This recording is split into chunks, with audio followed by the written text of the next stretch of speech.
மதுரை மாவட்டம் மேலூர் அருகே அரசு மேல்நிலைப் பள்ளியில் மரம் வேரோடு சாய்ந்து விழுந்ததில் 12 மாணவிகள் மற்றும் 5 மாணவர்கள் காயமடைந்து மருத்துவமனையில் அனுமதிக்கப்பட்டுள்ளனர்.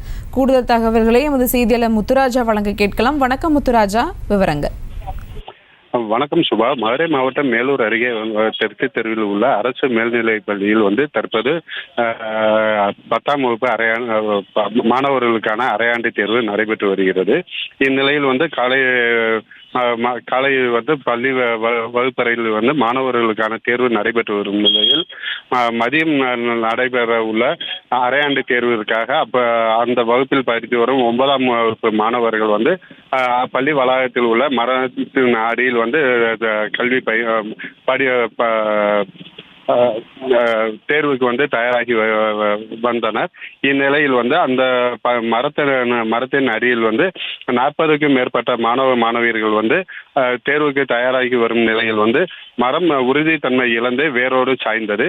இதில் மரத்தின் அடியில் அமர்ந்து பயின்று வந்த மாணவிகள் 12 பேர் மற்றும் மாணவர்கள் 5 பேர் உட்பட 17 பேருக்கு காயம் ஏற்பட்டது. இதனைத் தொடர்ந்து மற்ற மாணவர்களும் ஆசிரியர்களும் உடனடியாக காயமடைந்த மாணவர்களை மீட்டு அப்பகுதியில் உள்ள ஆரம்ப சுகாதார நிலையத்திற்கு அழைத்து சென்று முதல் உதவி சிகிச்சை அளித்தனர். இதில்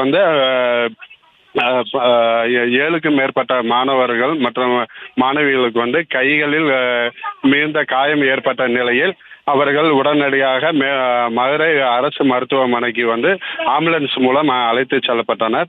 இது தகவல் அறிந்த மாணவிகளின் பெற்றோர்கள் உடனடியாக பள்ளி வளாகத்தில் காயமடைந்த மாணவர்களை மதுரை மருத்துவமனைக்கு அழைத்து சென்றனர்.